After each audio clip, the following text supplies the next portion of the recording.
Shalom, shalom, shalom, shalom, bien-aimés dans le Seigneur. C'est bien moi, le pasteur Freddy, dans votre émission Parole de l'Éternel au centre de nos familles. Parole de l'Éternel au milieu de nos familles. Vous pouvez le faire, comme je viens de le dire, à l'envers, tout comme dans tous les sens. Et ça donne toujours Parole de l'Éternel. La parole de l'Éternel est une parole puissante qui a la capacité de créer toutes choses. C'est ainsi, vraiment, je suis dans la joie de venir partager avec vous ces instants glorieux dans la présence de Dieu. Merci, que Dieu vous bénisse, que Dieu bénisse votre vie, que Dieu bénisse vos familles. Et je rends grâce à Dieu pour votre santé, votre vie. Merci beaucoup. Alors, de quoi est-ce que nous allons parler aujourd'hui? C'est quoi notre thème d'aujourd'hui? Notre thème d'aujourd'hui, c'est que la clé pour une prière exaucée. La clé pour une prière exaucée. La clé pour une prière exaucée. Mais avant toute chose, j'aimerais t'inviter de prier avec moi quelques instants. Inclinons nos têtes dans la prière. Seigneur Dieu de gloire, nous te disons merci. Merci pour ta grâce, merci pour ta faveur. Parce que c'est toi qui nous fais faveur de se réunir encore autour de toi. En ce moment même, Père, nous bénissons ces instants. Nous bénissons ta présence au milieu de nous. Reçois la gloire, Seigneur de gloire. Nous voulons t'élever et t'écouter au travers de cette émission. Père Dieu de gloire, merci de pouvoir nous assister du début jusqu'à la fin. Et nous remettons ces programmes entre tes saintes mains. Prends contrôle de ces programmes. Dans le nom puissant de Jésus, nous avons ainsi prié et nous disons Amen. Amen, amen, amen. Alors, comme je le dis, vraiment nous voulons partager ces moments, ces instants, de connaître la clé d'une prière exaucée. Vous savez, plusieurs personnes prient, mais sans résultat. Plusieurs personnes prient, mais ne voient pas la réponse à leur prière. Et voilà, comme ça, aujourd'hui, nous allons voir l'une des clés qui permet à ce que nous puissions avoir de prières qui soient exaucées, de prières avec de réponses dans nos prières. Alors rapidement, je vais t'inviter de prendre et d'ouvrir ta Bible dans le livre de Jean, chapitre 15, verset 7. Alors, que dit la Bible dans le livre de Jean, chapitre 15, verset 7? La Bible dit ceci.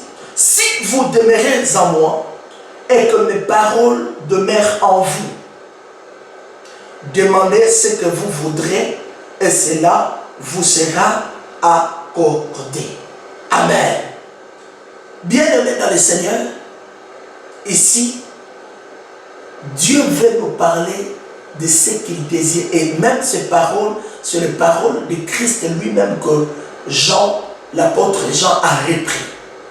L'apôtre Jean a repris ces paroles pour nous montrer le besoin de Dieu pour une prière exaucée. Pour que ta prière, pour que ma prière soit exaucée, Dieu nous exige, Dieu nous demande une chose. Ce que Dieu nous demande, c'est que la première des choses, nous devons demeurer d'abord en lui. Vous savez, je vais ouvrir une personne à comprendre que dans une maison ou dans une famille, ceux qui sont privilégiés dans cette famille, c'est d'abord les enfants de la famille. C'est d'abord les enfants de la maison. Et ici, quand la Bible dit, si vous demeurez à moi, autrement dit, Dieu est en train tout simplement de dire, je ne vais pas exaucer les étrangers. Mais je vais commencer d'abord par exaucer ceux qui sont mes véritables enfants. Ceux qui pratiquent la parole. Ceux qui vivent selon la parole. Ceux qui demeurent dans la parole. Ceux qui ont fait de la parole la base de leur vie. C'est comme ça que Christ va commencer par dire, si vous demeurez en moi, c'est-à-dire, si vous devenez réellement de véritables chrétiens, de véritables enfants de Dieu, et que le parole de Dieu, il dit mes paroles, les paroles de Dieu fait la base de votre foi, c'est alors que si vous me demandez tout ce que vous me demanderez, je vais vous le donner. Alors, quiconque s'approche de Dieu pour un intérêt quelconque et que Dieu n'a pas d'intérêt dans la vie de cette personne, je te dis oublie, car Dieu ne t'exaucera jamais. Never de chez never. Dieu a besoin de ceux qui considèrent aussi les intérêts de Dieu dans leur vie. Ceux qui considèrent aussi le besoin de Dieu dans leur vie. Ceux qui prennent au sérieux le souci de Dieu pour leur vie. C'est ces personnes-là que Dieu exauce. C'est ces personnes-là que Dieu a besoin d'entendre leur voix dans la prière. C'est-à-dire quand tu viens chercher l'Éternel, si tu le cherches parce que toi tu as besoin de lui, et que lui quand il te cherche, toi tu l'envoies balader. Bien-aimé, le jour où tu viens, lui aussi t'enverrait balader. Alléluia. Toi qui crois escroquer Dieu, toi qui crois que tu peux venir obtenir de miracles, tu peux venir obtenir la bénédiction vers Dieu et puis après s'enfuir. Dieu connaît tes pensées. Dieu sait que tu viens juste pour un besoin. Et voilà pourquoi aujourd'hui, nous avons des chrétiens qui prient énormément, mais qui appellent des résultats. Pourquoi? Parce qu'ils ne sont pas véritablement enfants de Dieu. Or, Dieu ici est en train de dire, il n'exauce pas ceux qui ne sont pas enfants. Il n'exauce pas ceux qui ne sont pas fils. Il n'exauce pas ceux qui ne sont pas filles de Dieu. Il n'exauce pas ceux qui ne sont pas femmes de Dieu. Il exauce ceux qui sont ses enfants. Ceux qui demeurent dans sa présence. Ceux qui demeurent dans sa maison. Ceux qui font de la parole de Dieu leur ligne de conduite, leur vie, leur marche. C'est celle-là que Dieu exauce. Dieu n'exauce pas ceux qui sont tantôt, plutôt. Dieu exauce ceux qui demeurent, ceux qui tiennent ferme, ceux qui restent dans la présence de Dieu, ceux qui font de la bénédiction de Dieu la gloire de Dieu dans leur vie. Vous savez, il y a beaucoup que Dieu les a exaucés, ils ont été bénis, mais finalement la même bénédiction s'est tournée à une vie d'humiliation de la présence de Dieu dans leur vie. Combien de fois les chrétiens ont obtenu la bénédiction de Dieu, mais finalement avec la même bénédiction, ils ont humilié Dieu dans leur vie.